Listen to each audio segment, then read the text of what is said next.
Okay, so let's start.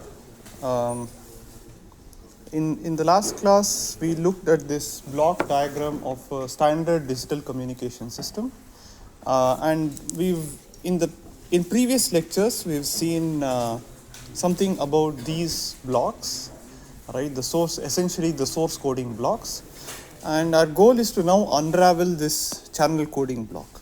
Our goal is to communicate through a noisy communication medium, and we want to find out how is it possible to transmit reliably through this noisy medium, right?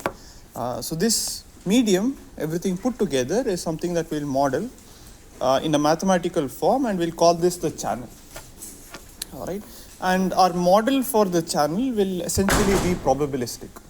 So the input to the channel is an n length sequence, where n is the number of time slots that are used to communicate through this particular system, and the output of the channel is a sequence yn, which will model as a random vector, which is conditioned on xn. So there's some yn given xn, and yn is distributed according to yn given xn. Okay, so that's what completely specifies the channel. So the goal is to design an encoder and a decoder such that we can transmit k bits as reliably as possible through this particular channel. So the encoder maps the k bit source sequence or message sequence into an n length code word, which is going to be transmitted through the channel. The decoder sees an n length received vector and outputs an estimate of the transmitted message. All right. So here n is sometimes called the block length. We'll also call it the number of channel uses, the number of time slots, whatever. All of these are essentially the same. All right. And k is the number of information bits that we are going to transmit in n channel uses. So obviously we want to maximize the number of information bits that we can get across the channel in n channel uses. So the rate of the channel is going to be defined as, let's see where I had it. So the rate is k over n, and we want this rate to be as large as possible. All right. The other metric that is of interest is the probability of error, or what is sometimes referred to as the probability of block error, which is the probability that mk hat is not equal to mk. So for a target probability of error constraint, we want to make the rate to be as large as possible. And as we've done previously, we look at the asymptotic setting, wherein we let the number of channel uses n to go to infinity, and we want the probability of block error to go down to 0 as n goes to infinity.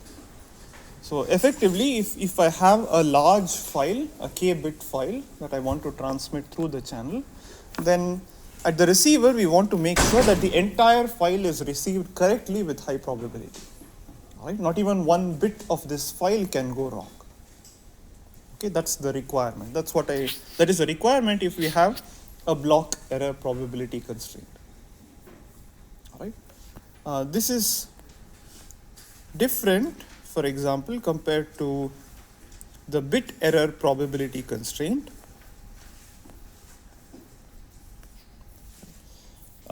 This is different from the bit error probability constraint, where we want the probability of error of one bit to be small. All right. This could mean that some of the bits could be in error when n is very, very large. Okay. And in fact, it turns out that there's not much of a loss in going from a probability of bit error constraint to a probability of block error constraint. All right. In either case, we want the probability of error to go down to 0 as the number of channel uses goes to infinity. Okay. So now the claim is that you can transmit at a strictly positive rate. All right. So remember that you're transmitting, if you transmit n bits, let's say through a binary symmetric channel, where each transmitted bit is being flipped with some probability p, the guarantee is that you can actually transmit a reasonable number of bits with high fidelity. Okay, which we couldn't do, for example, if we were just using repeaters, going back to our earlier discussion. Right. Now, when you're going from, so the guarantee is that you can actually transmit a good number of bits, right? Let's say you're transmitting k bits through this medium in n channel uses, right? And let's say we can transmit at a positive rate, say r is equal to half. Let's take an example. So in n channel uses, you can transmit n by 2 bits of useful information with the guarantee that the probability of error goes down to 0 as n tends to infinity.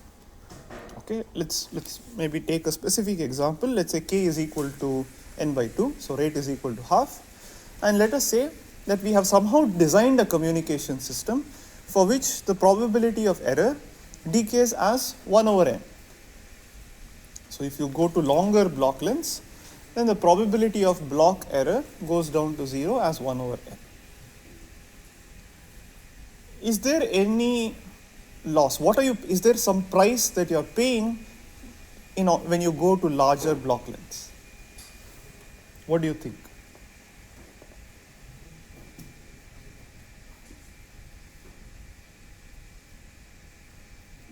So remember, the encoder is a mapping from a k-bit sequence to an n-bit sequence. And the decoder is a mapping from an n-bit sequence to a k-bit sequence. Okay. What I'm saying is that for the same rate, all right, so for n channel uses, I'm transmitting n by 2 bits of useful information, and the probability of error goes down to 0 as 1 over n. Now, in doing so, if you want a smaller probability of error, one way to do that is you just increase the block length. Okay? Because let's say I take a block length of 100, then I get a probability of error of 0.01. If I take a block length of, say, 10,000, then it becomes 10 to the minus 4, and so on. So then, is there any price that you have to pay to go to larger block lengths? K would increase, yes. So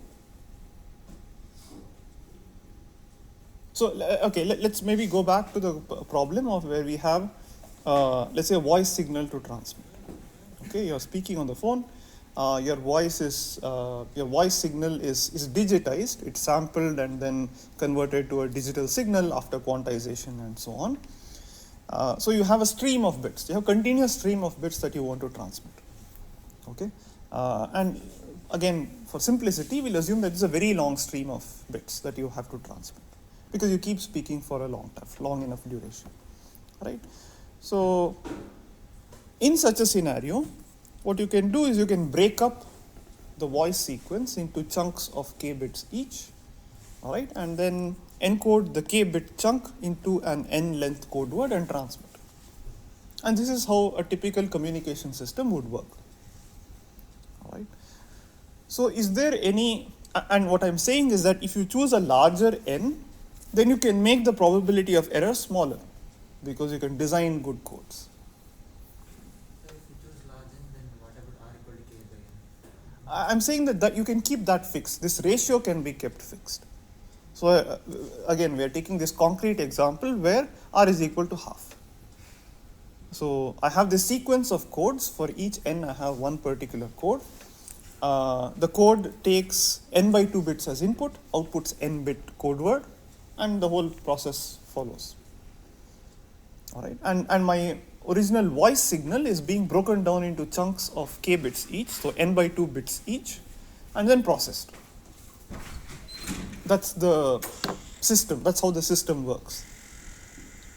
And I'm saying that if you choose a larger n, then the probability of error can be made smaller.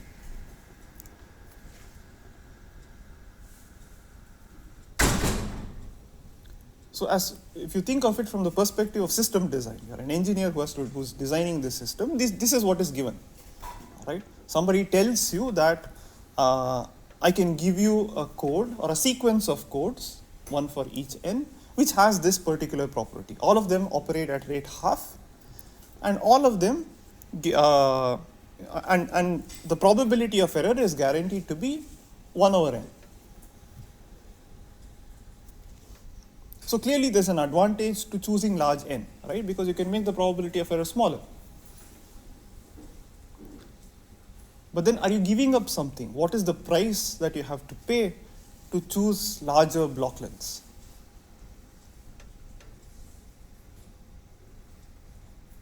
What do you think are the prices that you have to pay? Yeah, so one obvious thing is that the computational complexity would potentially increase, right? Because this encoder and decoder takes a k-bit string, and so it's basically some kind of a mapping. And the complexity of the encoder and the decoder would be some function of n. Maybe it's linear in n, maybe it's quadratic in n, maybe it's exponential in n. All right. So if you choose a larger n, then obviously the computational complexity of the encoder and the decoder would increase. That's definitely a price to pay. Yes. I'm sorry? Bandwidth of channel maybe, or memory. So the channel is something that's going to behave the same irrespective of how many bits you transmit through it. It's anyway a memoryless channel, right? So it's not a continuous time channel, so we don't have to worry about bandwidth. And right now we're assuming that this is a simple binary symmetric channel. Very concrete. Okay, and it's a good representative of what you can get in a standard digital communication system. Okay. So one, as you pointed out, one of the prices that you have to pay is in terms of the computational complexity. Larger n means that the encoder and the decoder needs to be more complex, and therefore the computational complexity would scale up with n. Is there some other price that you have to pay, ignoring the computational complexity? Again, go back to the application of the voice communication system, audio communication system. What do you think?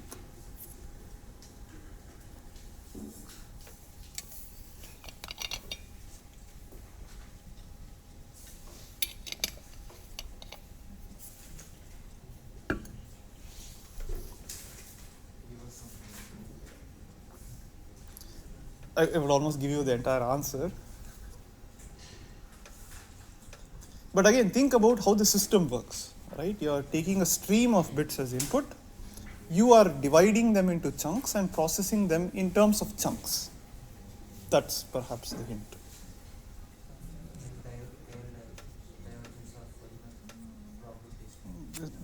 Nothing else, all right? You don't have to. It's not really mathematical. K is large. Huh. You would have like the same voice signal. Correct. You would have lesser number of chunks to send. If k is large, then the number of chunks to send would be lesser, okay? And so therefore, when you process them chunk by chunk, Yes. then the possibility of reconstruction reduces. What do you mean the possibility? In fact, so if you choose larger chunks, it's in fact better if in terms of the probability of error, right? Because if you choose a smaller chunk, I'm saying that the probability of error of the chunk itself is smaller because the probability of error decays as 1 over n. So if you choose smaller chunks, the probability of error in decoding the chunk is smaller, and the probability that at least one of the chunks is in error becomes larger. So in terms of probabilities of error, choosing smaller chunks is bad. You should go for larger chunks.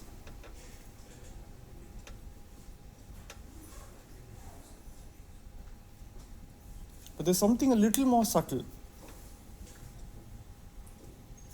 And the hint is that you have to stream, the goal is to stream, say, voice data. So delay or latency, right? So how would the system work? You get the audio stream, all right? And you have to wait, first for the encoder to work, you have to first collect k bits potentially, all right? In the most general form, you have to wait for k bits to be accumulated, and you process this batch of k bits and then transmit through this channel, all right? And again, at the decoder has to wait till all of these k bits, or effectively n bits, are received, and then you decode them as a chunk, and then output that and stream out that particular sequence of k bits. So this means that there is at least a k bit delay in the system. At least. Could be potentially larger than that, but the delay between receiving the first bit over here and decoding that particular bit over here is at least k, because you have to wait for k bits to be accumulated before even the transmission starts. All right? Assuming that you're processing them in chunks. So this is one price. So therefore, the larger the k you choose, the more delay or latency you have to incur. Again, this is mainly for applications that involve streaming, where that latency is important. Voice communication, for example, voice or video communication. All right. So that's one price that you have to pay for if you take large k. So when you're doing channel coding, that's one. So the two things that you pay for are, one, in the complexity, and the second, the delay. So larger n means larger delay and also more computational complexity. So when you design the system, you have to always keep that in mind.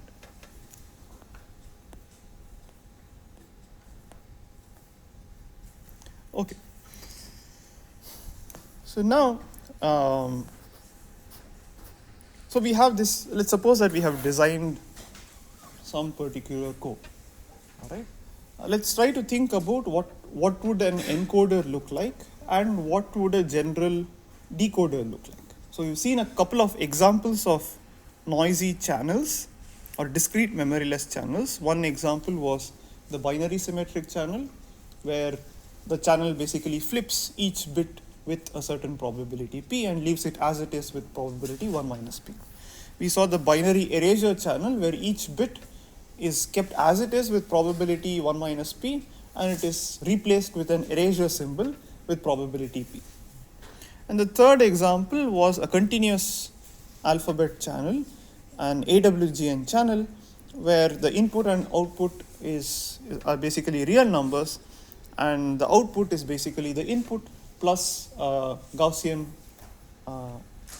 random variable, which has a certain mean, which is typically taken to be 0, and variance sigma square. Okay.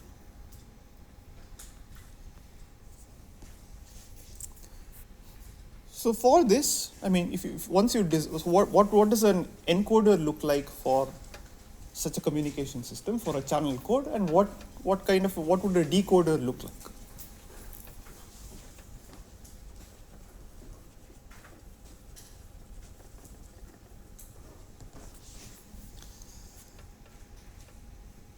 So remember that the encoder is a mapping that takes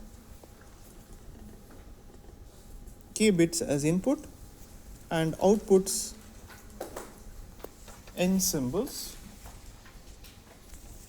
an n length code word, where each symbol comes from the channel's input alphabet. Right? For example, if for the binary symmetric channel or the binary erasure channel, the output of the encoder is going to be a sequence of bits. For the AWGN channel, the output or the code word is going to be a real vector. All right. So one way to think about the encoder for now, although it's not the most efficient way, is to think of this as a table. All right.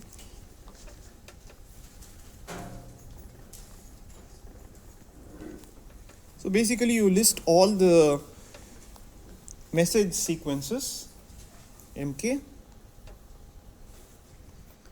and corresponding to each message sequence you have a particular code word sequence, XM.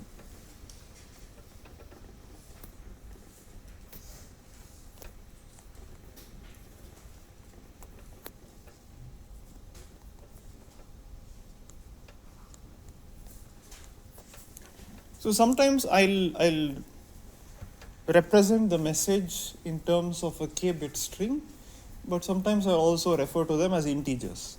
So I can order these message sequences in lexicographic order and assign a number, or maybe let me start from 1.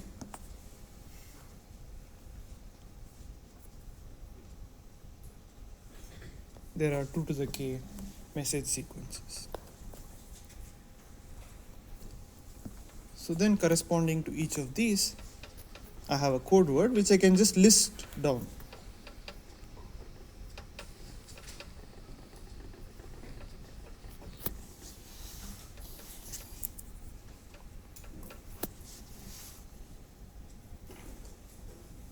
So designing an encoder would just mean how do you fill this particular table. The table has n columns and 2 to the k rows, and the goal is to just fill these with entries. Okay, that's one way of implementing an encoder. The only problem with such an implementation is that this takes exponential space, right? Because I have to store the table somewhere, and the table takes space n times 2 to the k. So k is like nr, so it's n times 2 to the nr. That's the amount of space that is required to store this particular table, which is huge. But conceptually, this is okay, because again, when we do our proofs, some of our proofs, we'll assume that the code words are listed in this particular tabular format. Okay. Now, in practice, however, you don't do this. In practice, you look for encoders or codes with some form of structure. And the most commonly used structure is that of linearity.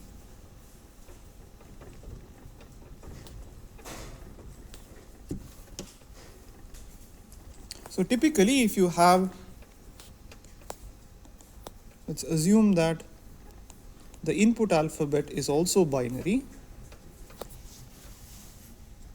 all right, then you try to design an encoder which is of the form xn is equal to some matrix G times the message sequence.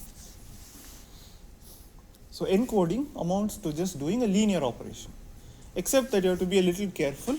When I say G times mk, the addition and multiplication is not over R, it's over the set of binary numbers. Right?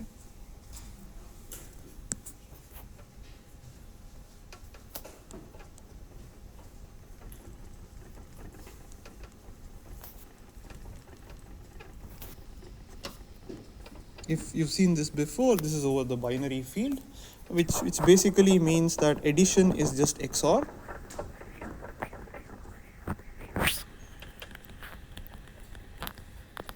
And multiplication is AND.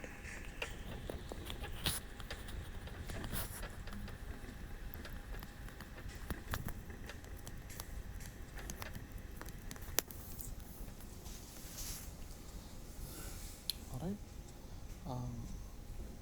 So that's what I mean by a linear code. So this is a linear encoder. So in this case, G is an n by k matrix. So obviously the linear code is easier to describe and easier to implement. The computational what is the computational complexity of encoding for the linear code?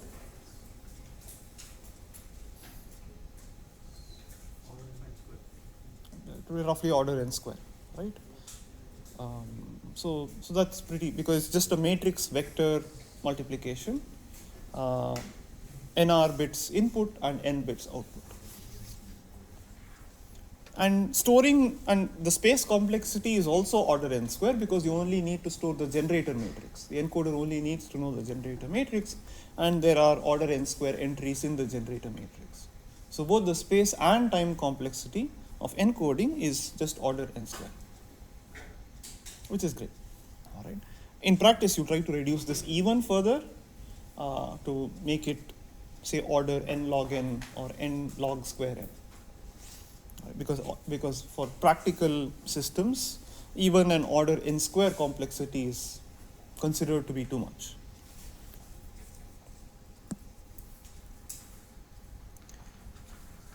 Okay, so these are some encoders that we look at.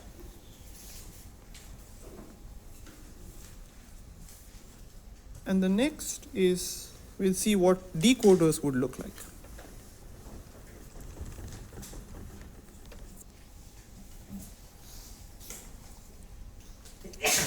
So recall that the decoder sees a received sequence. So n symbols coming from the receiver alphabet, and outputs an estimate of the k-bit sequence, the k-bit message.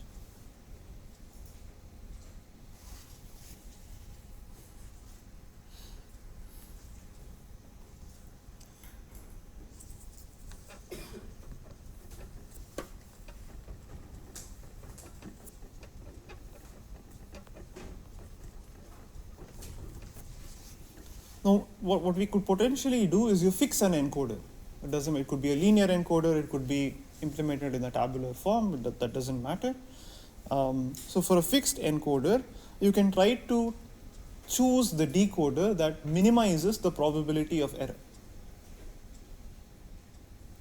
All right?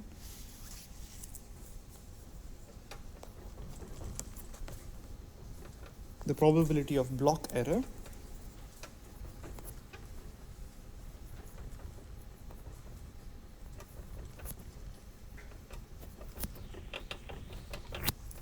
Does anybody know what decoder minimizes the probability of block error? If you've taken a digital communication course, you should know the answer. So I suppose I fix an encoder, all right? And now I'm free to choose the decoder in any way I want. And I want to choose that decoder which minimizes the probability of error. Yep. This is the map decoder, the maximum a posteriori probability decoder.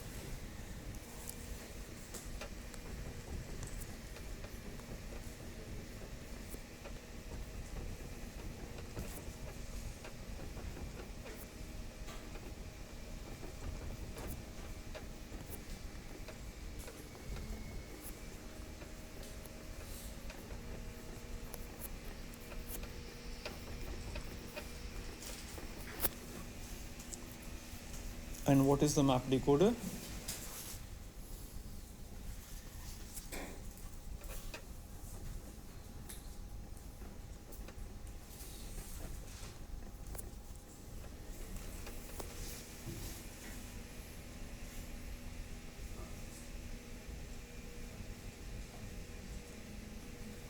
Yes.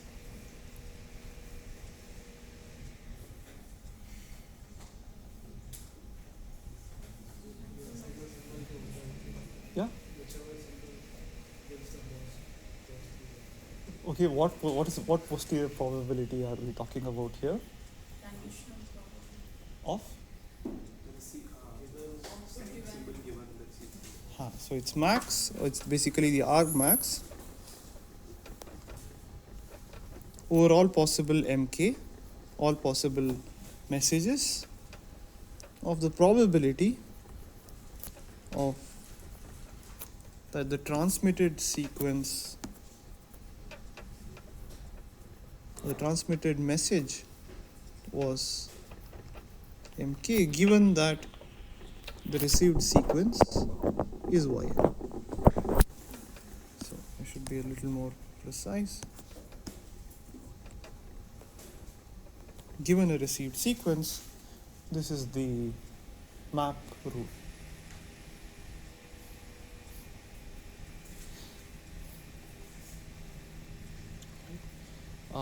So if,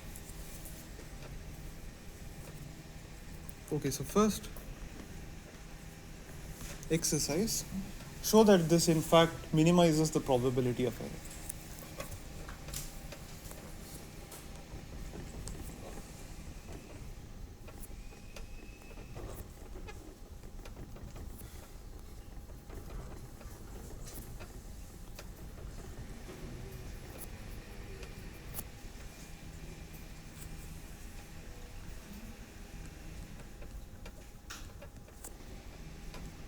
then also show that if the message is uniformly distributed,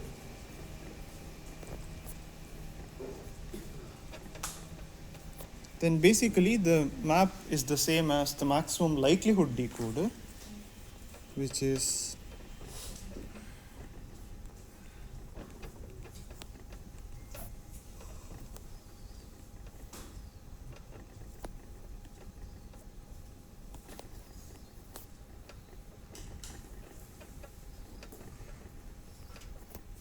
argmax over all mk of probability of seeing a received sequence equal to yn, given that the actual message was mk.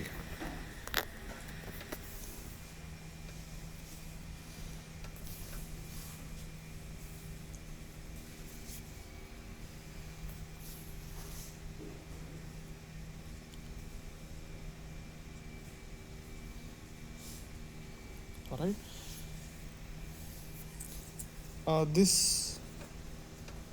The reason why the ML decoder is slightly easier to look at than the map decoder is, remember, we're looking at a discrete memoryless channel.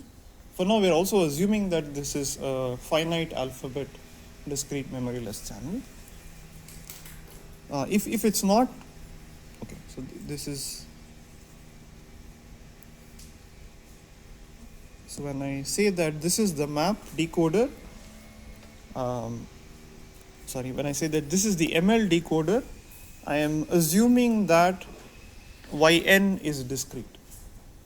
Right? If not, then I have to replace probability of yn equal to yn with the corresponding density if y is continuous. Right?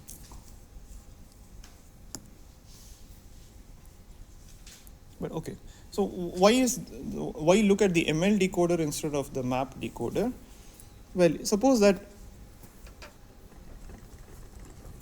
I have a specific encoder, right? So corresponding to message mk, there is a corresponding transmitted code word xn.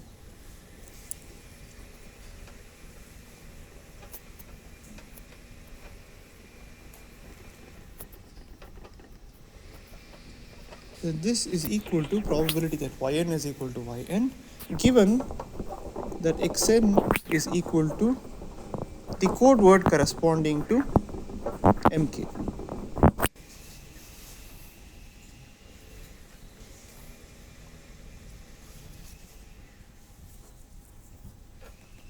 And since the channel is a discrete memoryless channel,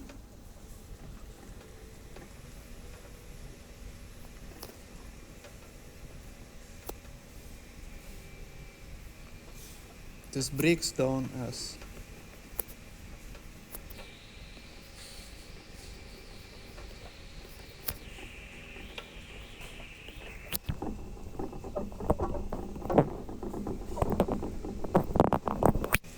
into a product of probabilities or product of conditional probabilities.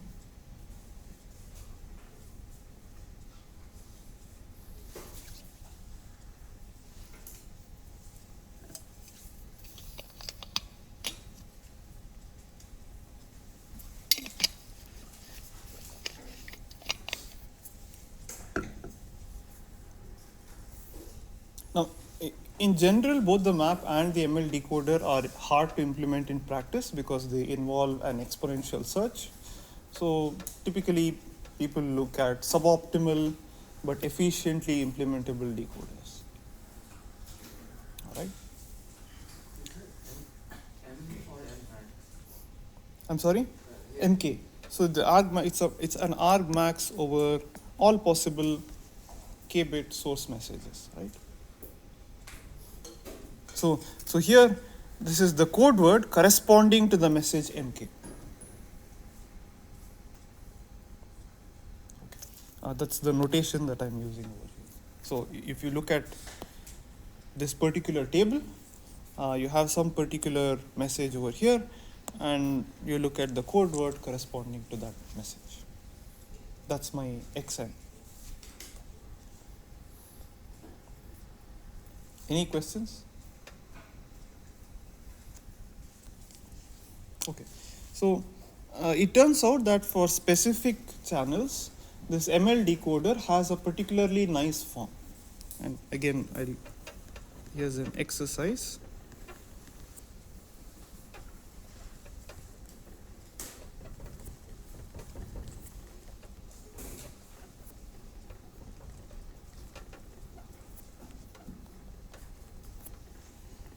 So one thing to keep in mind is that the ML decoder depends on two things. One, the channel itself, and the second, it also depends on what code you are using.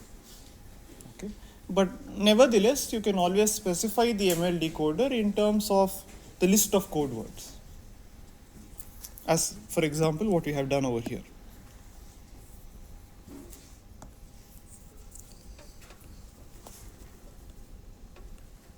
So for the binary symmetric channel, you can show that the ML decoder is equivalent to minimum Hamming distance decoding. That is, it reduces to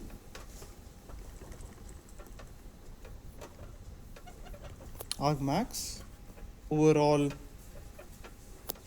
say mk,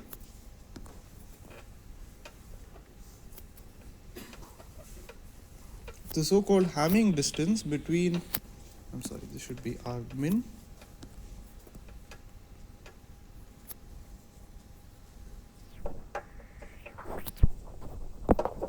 between yn and the code word corresponding to the message mk.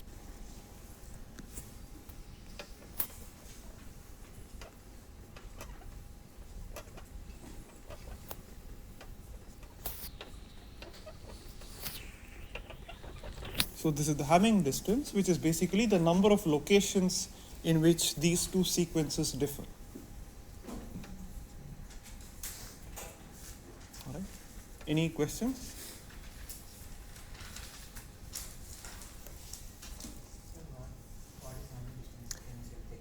So Hamming distance is basically the number of locations between two sequences in which they differ. So for example, the Hamming distance between the sequences 0, 0, 1, 0, 1, 1 and 0, 1, 0, 1, 1, 1 would be equal to, in how many locations do these two sequences differ? They differ in the second location, the third location, and the fourth location. Right? So these differ in 3 locations. So this is equal to 3. Another way of computing the Hamming distance is you take the bitwise XOR of these two sequences. The number of ones that is there in the bitwise XOR of these two sequences would give you the Hamming distance.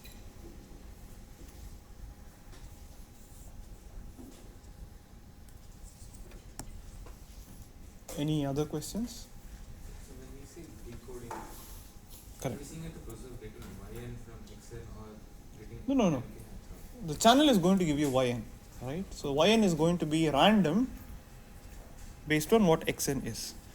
For decoding, you have to get back mk or estimate mk from yn. And the map decoder asks for what is the most likely yk, given that you have observed yn. All right. Wouldn't that then and the equation be mk hat, not m? So it's this minimization over all possible mk. So mk hat is equal to the minimum over all possible little mk's. All right. If you find the notation confusing, then you replace this with some mk tilde or whatever. It's just a dummy variable. Okay, where this mk or mk tilde runs over all possible messages, 2 to the k messages. Okay. Again, for the AWGN channel, this also reduces to a minimum distance decoder.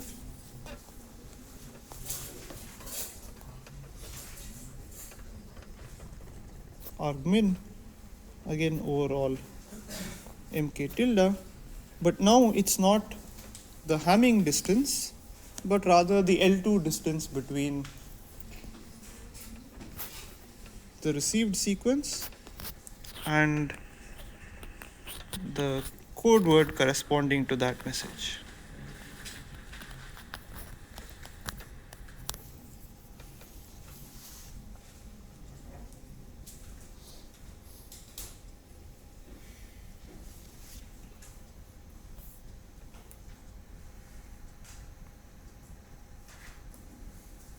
So you can prove this by taking, essentially by computing this particular quantity and simplifying. Show that maximizing this is equivalent to minimizing this particular quantity or this particular quantity for the respective channels.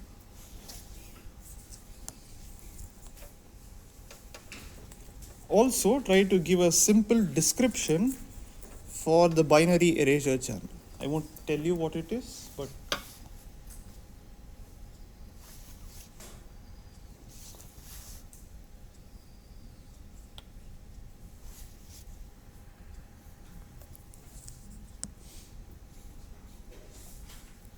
so if you think about it, the additive white Gaussian noise channel as well as the binary symmetric channel are essentially both additive channels.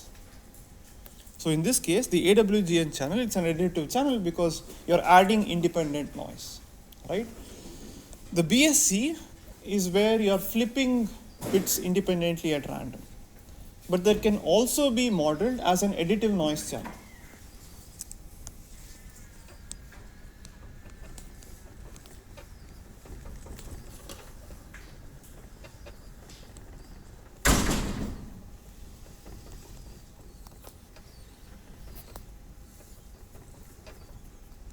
So you can model yn as the bitwise XOR of xn with a noise sequence wn, where wn has IID Bernoulli P entries. So if you take a bit and then XOR another Bernoulli P random variable with this, then that's effectively flipping the bit with probability P and keeping it as it is with probability 1 minus P. All right. So this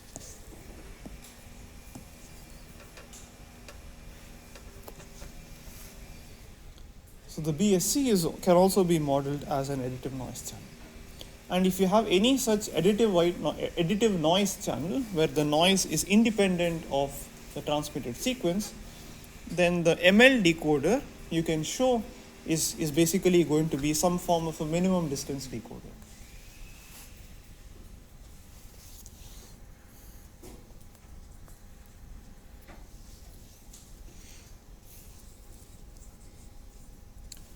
All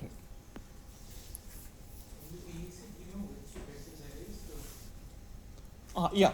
So any bit that is erased is replaced with a special erasure symbol. The output alphabet has 3 symbols, 0, 1, and erasure. Okay, that's a good point. So there's a related channel compared to, so if you take a BEC, right, you transmit say 0, 1, 0, 0, 1, 0. Let's say that locations 2 and 4 are erased. Then you receive 0, erasure, 0, erasure, 1, 0. All right. This is different from a related channel, which is called the deletion channel, where where the bits are deleted and you don't know which bits were deleted. So, for instance, you transmit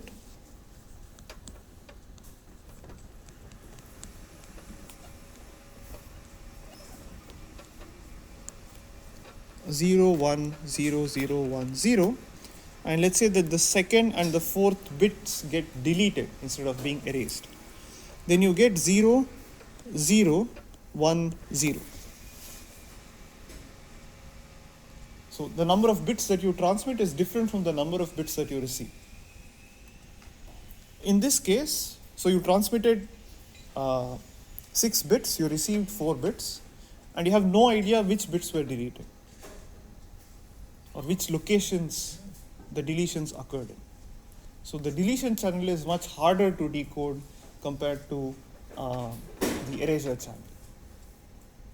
And the deletion channel is an example of a channel which is not a discrete memoryless channel. Because firstly, for the discrete memoryless channel, we assume that the number of symbols that you transmit is equal to the number of symbols that you receive. In this case, the number of symbols you transmitted is not equal to the number of symbols you receive. So, for example, the second bit that you receive doesn't depend only on the second bit that was transmitted. It also depends on how many bits were deleted before that. Right? So this is an example of a not to be more precise, it's not memoryless.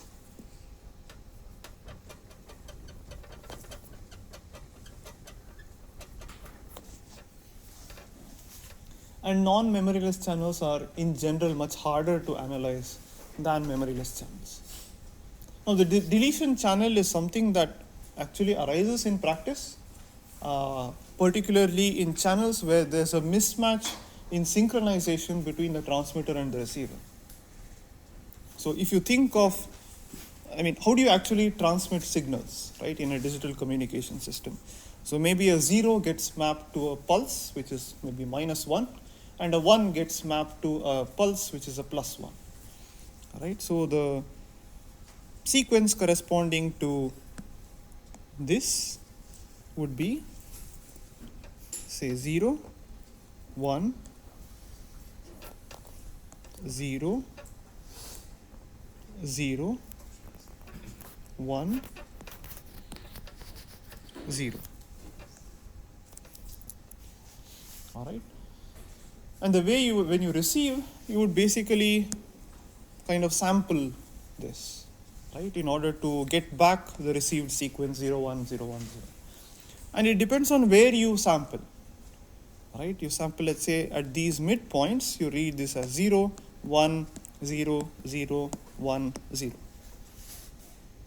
Now suppose there's a frequency mismatch between the transmitter and the receiver. And let's say that the receiver's frequency, the frequency of the clock used by the receiver is smaller than the frequency that is used by the transmitter, which by the way happens very frequently in practice. So then maybe the first sample gets, you first sample over here, and since the frequency is small, maybe you sample the next symbol over here, and then over here, and so on. So because of this frequency mismatch, some of the bits may get completely lost. So in the duration, in a duration of 6 symbols, you are supposed to sample 6 times, but because of this frequency mismatch, you are sampling only 4 times, which means that you lost 2 bits. All right. So likewise, if let's say you have a system where the frequency of the receiver is larger than the frequency of the transmitter, potentially some bits could be inserted because you sample more times than what is actually required. So these are channels that occur because of synchronization errors. So what is some practical system where there is a I'm sorry? What is an example of a practical system where there is a Okay, for bit erasures, I don't think, at least I'm not aware of an actual practical system. The reason why the erasure channel is studied so much is because it's one of the simplest channels you can analyze. And a lot of times, whatever results that you can derive for binary erasure channels can be extended to binary non-erasure, for example, binary symmetric, or a much larger class of binary input channels. So that's one of the main reasons why you study BEC more than any particular practical reason. Now, although bit erasures don't really occur, packet erasures are something that do occur that you see a lot in practice. For example, a transmitter, particularly networks, you transmit a packet, but for some reasons in between that packet gets dropped. That can be modeled as a packet erasure. But some of the tools that you use for, say, BEC can be extended to packet erasure systems. Not exactly the BEC, but erasure channels with a higher alphabet, a larger alphabet, can be used to model these packet erasure channels. But bit erasure channels, not so much.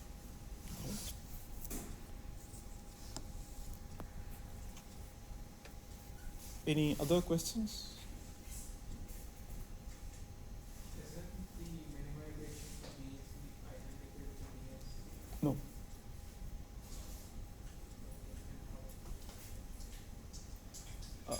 It is an ML decoder, but there's a specific description of the ML decoder for the BEC.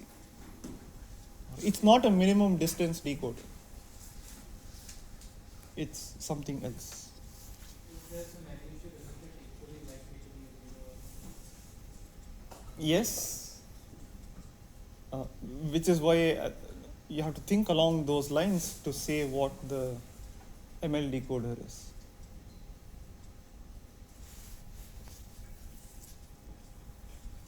Right. Okay. Any other questions?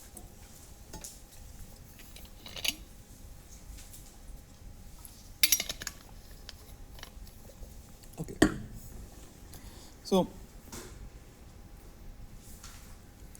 now we've seen what the optimal decoder for a given channel is, for a given channel and for a given code is.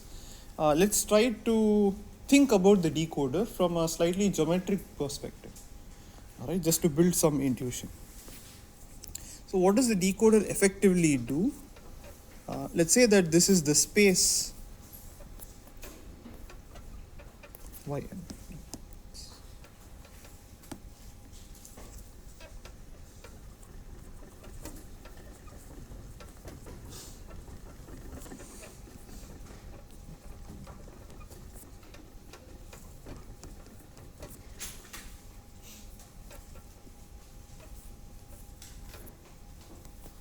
So let's say that this rectangular region depicts the space of received sequences.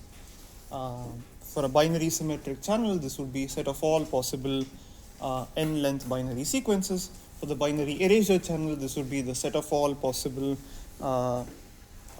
sequences where each entry is either 0 or 1 or erasure. All right. Now, among all of these sequences, the encoder or the transmitter transmits only some of these. And the points that it can transmit are the code words. Right? So out of these, let's say 2 to the n or 3 to the n or how many ever sequences there are in x to the n, some of these correspond to sequences that could possibly have been transmitted by the transmitter. All right? And these points are the code words. Again, this pictorial depiction can't really be made for all possible channels. I'm assuming that Yn is a superset or equal to Xn. Right? Because otherwise, if the two alphabets are completely different, then I can't depict code words in this particular set.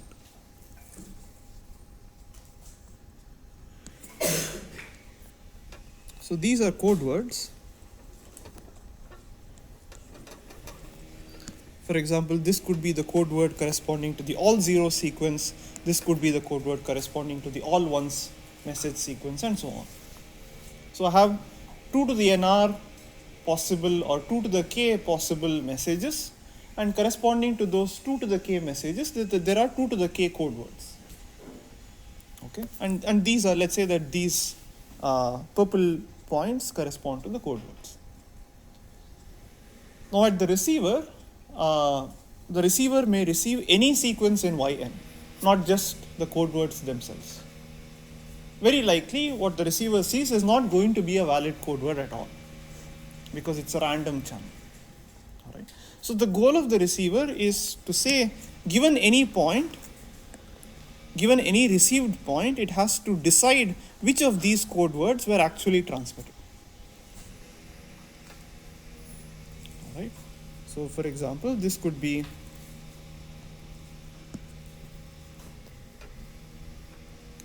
maybe this is yn, the vector C received by the receiver, and now it has to decide whether this yn was obtained because of this code word being transmitted, or this code word being transmitted, or this code word being transmitted, and so on. Right. So what we've seen is that if the channel is an additive noise channel, for example, it's either the BSC or the AWGN channel, then map decoding corresponds to minimum distance decoding. Right? So then, given this yn, what would the decoder decide? Which code word would the decoder output? So it will basically map yn to the code word that is closest to yn, because it does minimum distance decoding. All right. So basically it would map this code word to this particular, this received sequence to this particular code word. All right. So the job of the decoder is basically to say, for a given received sequence, which is the most likely transmitted code word. So for each received sequence, there is one most likely transmitted code word as determined by the map decoder, if you use a map decoder. All right. But more generally, what the decoder basically does is it partitions this whole received space into a bunch of regions, which I call the decoding regions.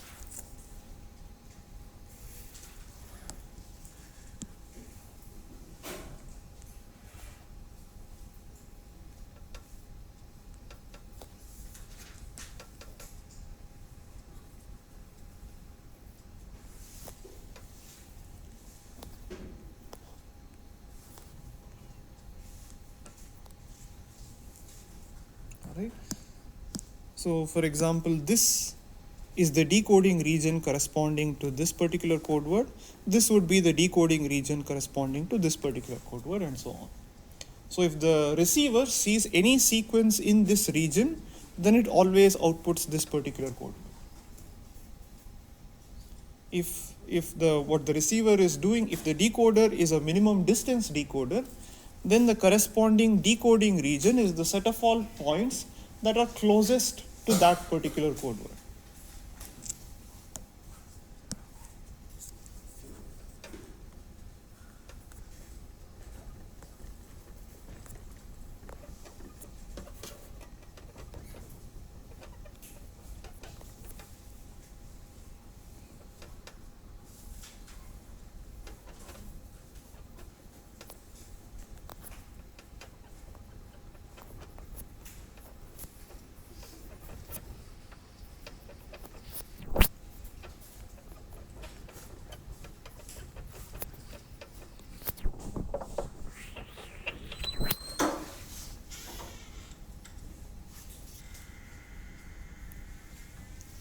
Right, for minimum distance,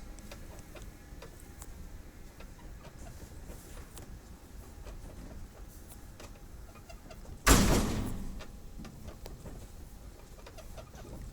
if you are using some form of a minimum distance decoder, then the decoding region is set of all points that are closest to the code word corresponding to MK.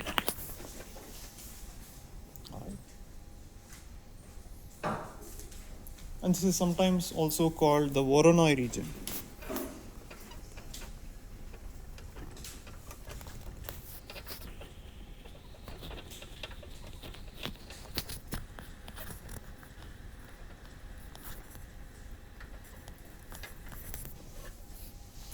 But if you don't use a minimum distance decoder, then the decoding regions could look different.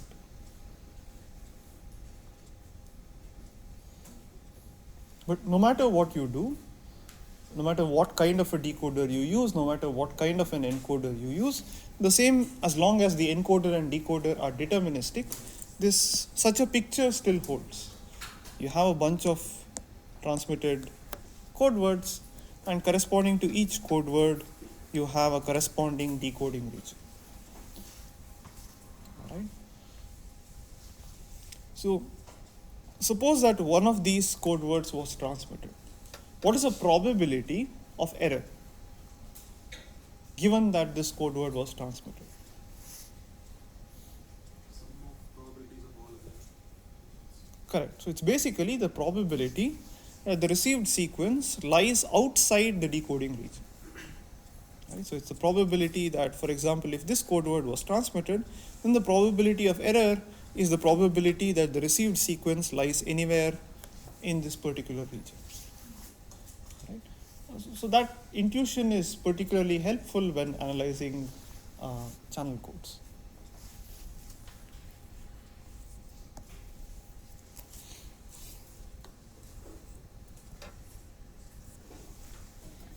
All right. So now let's look at a very specific code. Okay. In fact, the most simplest code that you can think of for the binary symmetric channel. So remember, what the binary symmetric channel does is that it flips. So you transmit a bit, it just flips that bit with some probability p. All right. The simplest code that you can think of is a repetition. Is the so-called repetition code.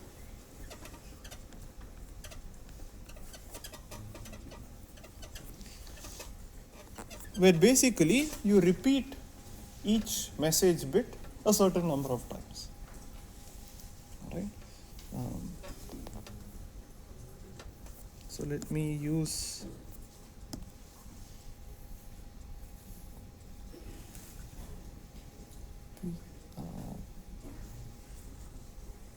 let me call this, say, alpha repetition code, which means that each source bit or each message bit is repeated alpha times.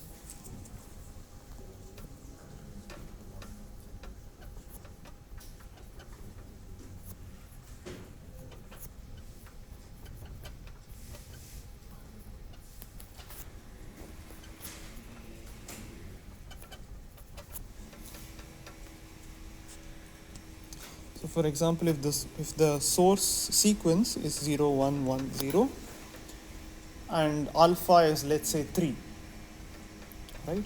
Then, so this is your MK. Then the transmitted sequence would be 0, 0, 0, 1, 1, 1, 1, 1, 1, 0, 0, 0. So this is assuming that alpha is equal to 3.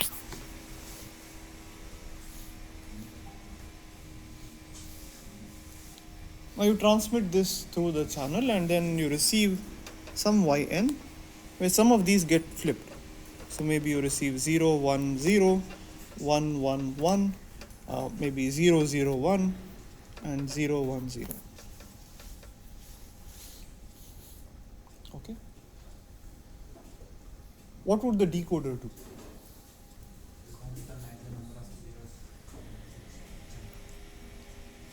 Can you be a little more precise? Okay. Basically, you take each block, see whether there are more zeros or ones. If there are more zeros than ones, then you declare that message bit to be equal to 0. If there are more ones than zeros, then you declare that the bit corresponding to that to be a 1. All right. So basically, it's just you find the majority.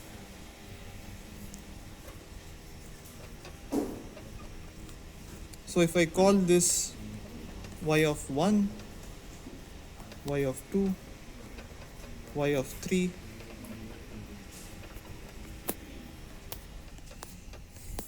and y of 4, then mi hat is basically the majority of the ith chunk. But why is this the decoder you should use?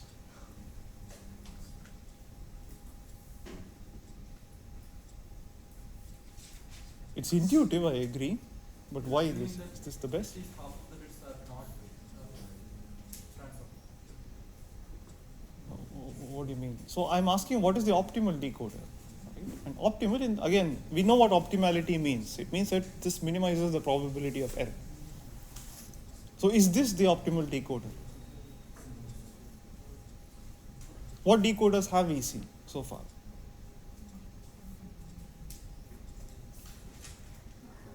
We've seen map decoder and equivalent to ML decoder because we're assuming that the message is uniform, right?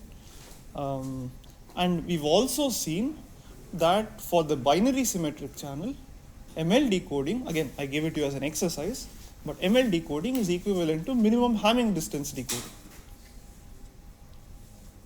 So in this particular case, what is minimum Hamming distance decoding?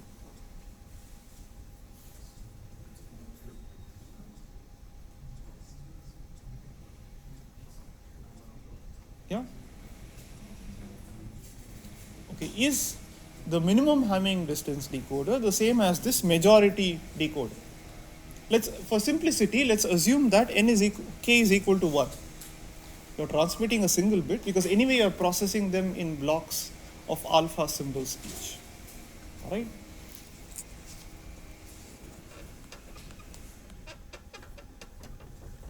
Assume that k is equal to 1 and alpha is general. It's maybe alpha is odd. So it can be 3, 5, 7, 9, whatever. All right? What does the minimum distance decoder do?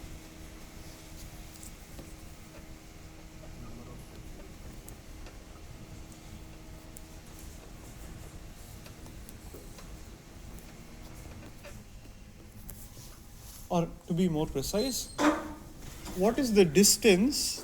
So you see a sequence yn. All right? I'm sorry, you see your sequence y alpha, an alpha bit sequence, received sequence. All right? What is the distance between alpha and the 0 code word? There are only two possible sequences that you can transmit, right? Either all zeros or all ones because it's a repetition code.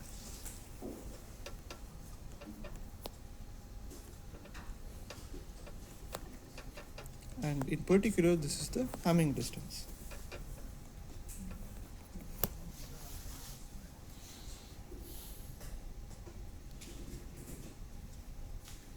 Let's take the first one. What is the Hamming distance between any sequence and the all zero sequence?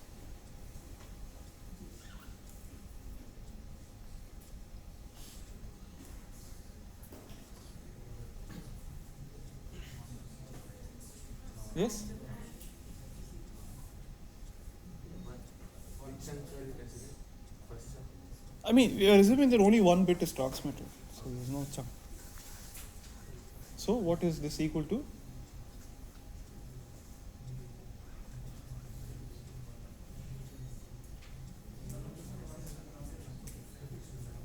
Number of ones in yn. It's basically the number of ones in yn, right?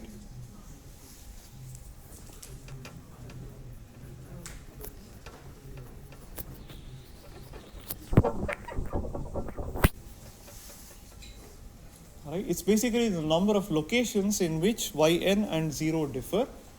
All the locations in the all zero sequence are equal to 0. So the Hamming distance is basically the number of locations in y alpha which are equal to 1. Y alpha. Correct. Y alpha. So it's the number of ones in y alpha. Likewise, what is the Hamming distance between y alpha and the all ones sequence? Yeah, so it's alpha minus the number of ones in y alpha or the number of zeros in y alpha.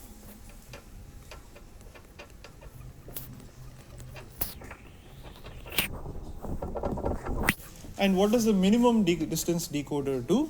It sees which of these, whether this is less than or equal to this, or this is less than or equal to this. Right?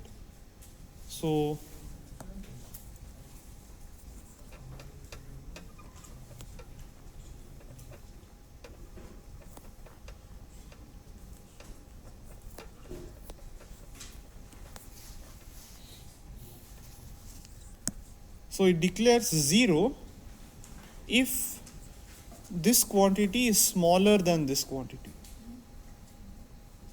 Right? So you declare 0 if this distance is smaller than this distance, or this is smaller than this. Right? Equivalently, if this is larger than this. So if there are more zeros than ones in y alpha, then you declare a 0.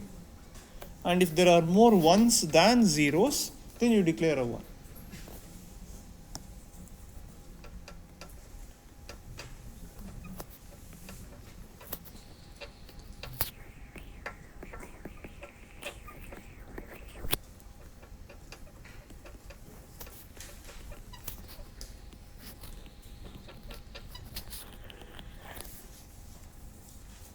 Which is just the majority of y alpha.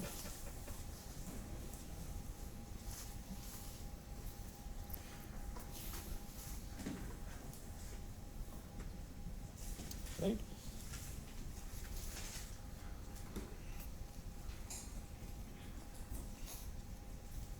Any questions?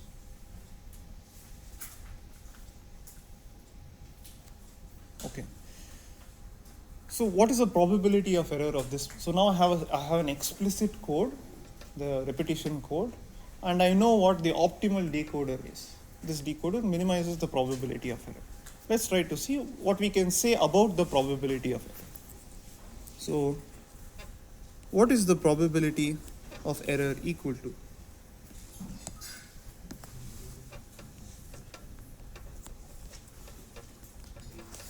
For now, again, let's assume that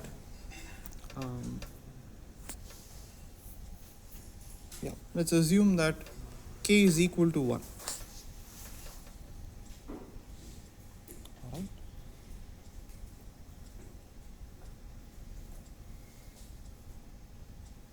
Effectively, what we're doing is we're analyzing the bit error probability. All right. So what is the probability of error equal to?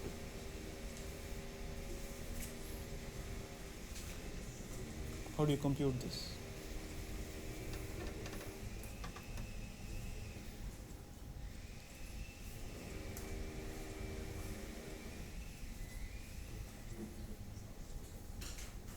So when does an error occur? I mean, I'm talking about a general alpha. Okay. So let's take a general alpha which is odd. N plus n by 1. So basically, if the number of flips is larger than alpha by 2, then there's an error. All right. What is the probability that there are more than alpha by 2 flips?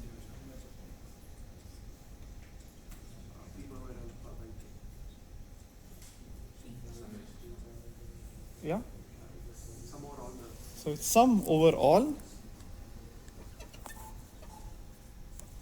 Let's say L equal to whatever ceil of alpha by 2 to alpha. We're assuming that alpha is even, is odd. So ceil of alpha by 2 will be alpha by 2 plus half effectively. Okay, of alpha chosen times. correct. So L, there are basically L flips corresponding to one particular L. and the number of possibilities where you can choose L locations is alpha choose L. So these locations are flipped times p to the power L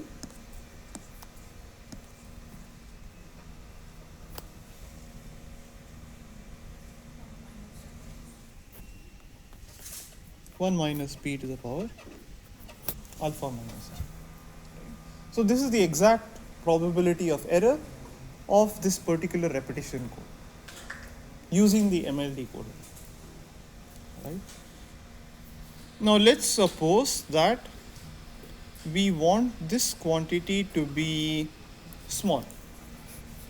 Right? In particular, again, this effect, if you think about it, this only gives the bit error probability.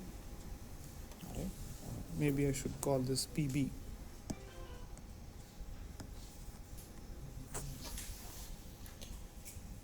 Okay, so if I want PB to be vanishing in n, then what alpha should I choose?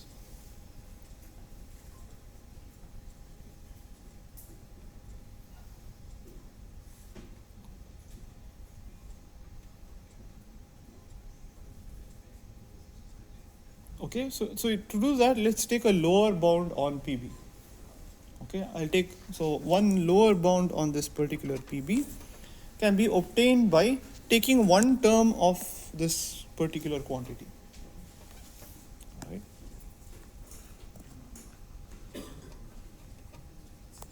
Let's say I take L equal to alpha by 2. Right? What is, say, n choose n by 2? Like roughly how would that behave?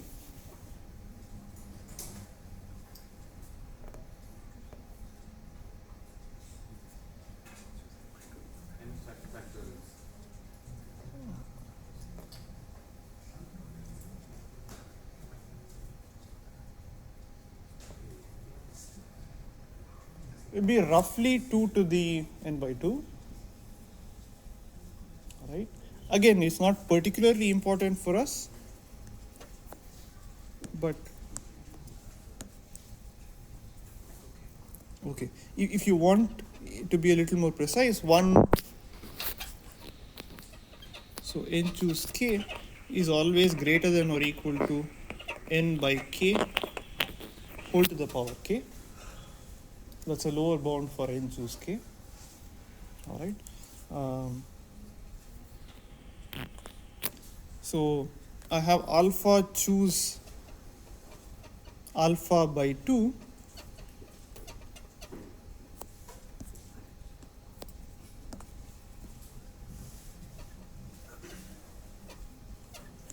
whole to the power seal alpha by 2 times p to the power alpha by 2 1 minus p to the power alpha roughly alpha by 2.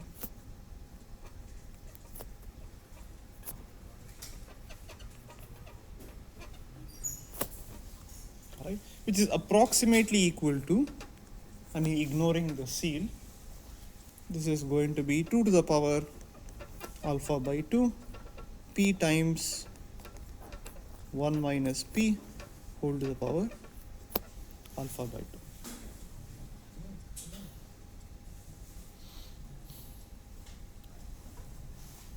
Or 2p into 1 minus p to the power alpha by 2. So let's say I want a probability of error that grows as, say, 1 over n, that decays as 1 over n. Then how would alpha have to grow?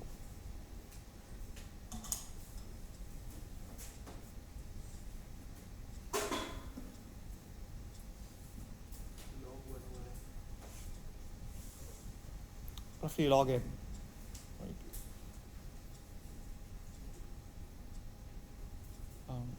Log 1 over n is something that goes to 0, right? You want alpha to increase. Right?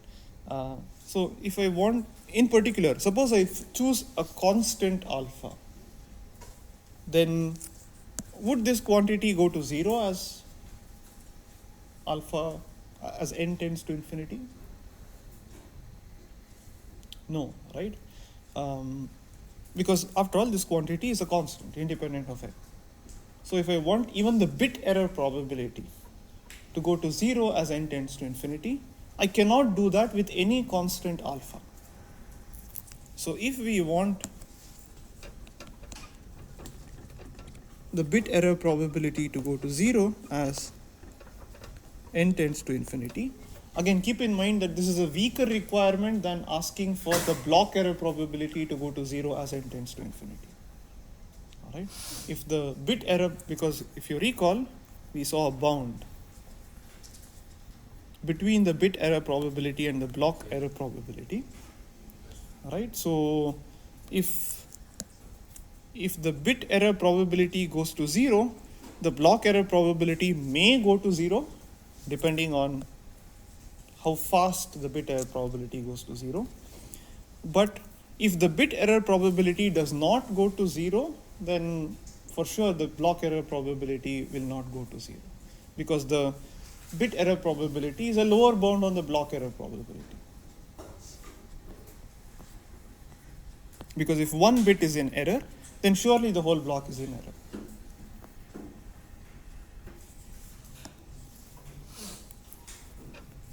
Then we want alpha to go to infinity as n tends to infinity. Right? Is this point clear? If you use a repetition code and you want the probability of error, even the bit error probability to go down to 0 as n tends to infinity, then you need this repetition factor alpha to go to infinity. You cannot keep it to be a fixed constant. All right. But then, what is the rate of an alpha repetition code?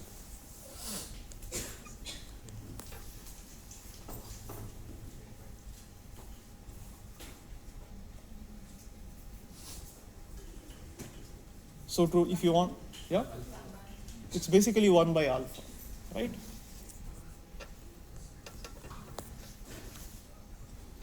So remember, to transmit k source bits or k message bits, you have to use alpha times k channel uses. So n is equal to alpha times k, right? So the rate is 1 by alpha. So if you want the bit error probability to go to 0 as n tends to infinity, then the rate must tend to 0 as n tends to infinity. So the repetition code cannot achieve any non-vanishing rate. Right? So although repetition seems like a very natural thing to do to give some form of error correction, it's actually bad in terms of the rate. Right. In fact, for a long time, it was unknown whether you can achieve a positive rate. And in fact, we'll see that it is possible to achieve a rate that depends on the particular channel. We will effectively show that the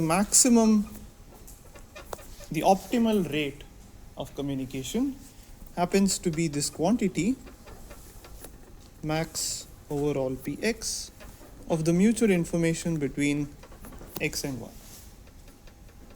So this turns out to be the optimal rate of communication for any discrete memoryless channel, and this quantity is called the capacity of the channel.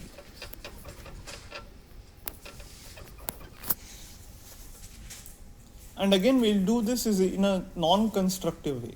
We'll show that no matter how you design the code, asymptotically you cannot achieve a rate that is greater than this capacity. That's why it's called the capacity of the channel. And we'll also show that if you pick a random code, a completely random code, then this random code will achieve a probability of error that is vanishing in n as long as the rate is anywhere below the capacity. You can get arbitrarily close to capacity and a probability that goes to 0 as n tends to infinity. All right. And this result goes back way back to 1948. It's a very old result. But then there were no practical schemes to actually let you achieve capacity. So all the way from 1948, the earliest codes that could achieve the capacity of even simple channels came out only in the 1990s.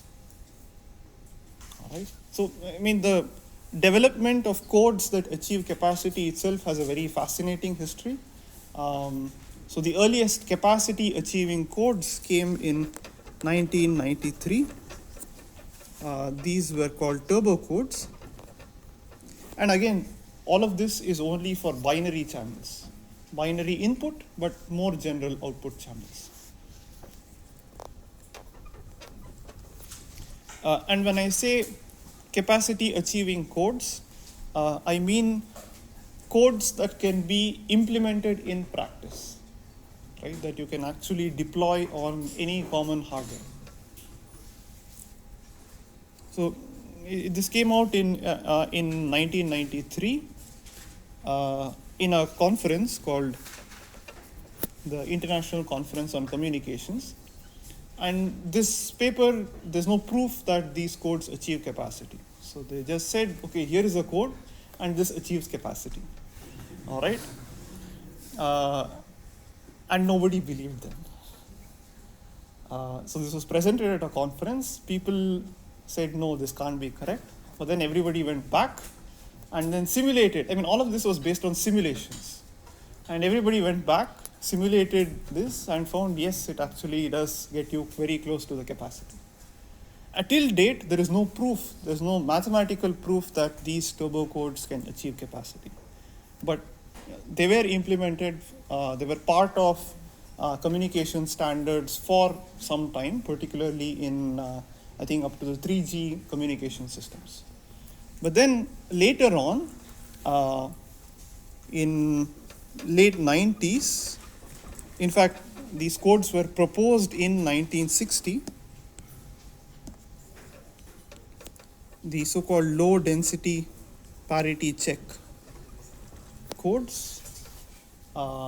This is also another family of capacity achieving codes.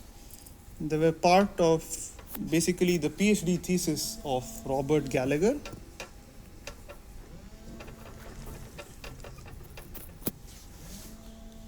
So he proposed this in 1960, but there was no good decoding algorithm that could be implemented on chip.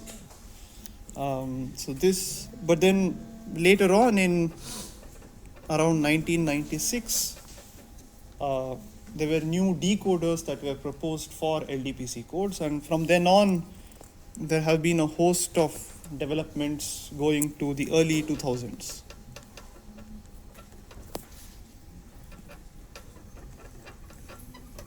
So there was a sequence of papers on so-called belief propagation decoders or message passing decoders that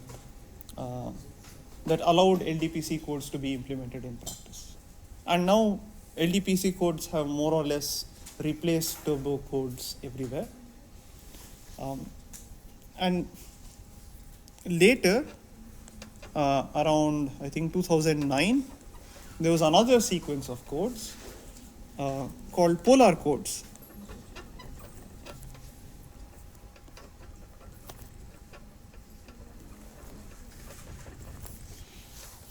By Erdal Arikan, which also achieves the capacity of these binary channels. And it turns out that they perform slightly better than LDPC codes when n is small for short block lengths. And these have been implemented in 5G standards. So if you take the 5G standards or any 5G communication system, there are two sets of channels or a couple of sets of channels. One where the data is transmitted and the other where control signals are transmitted. And these control signals use polar codes in the 5G standards. For the data link, you still use LDPC codes because for large block lengths, LDPC codes turn out to perform very well. More recently, there was another rediscovery of the so-called Reed-Muller codes.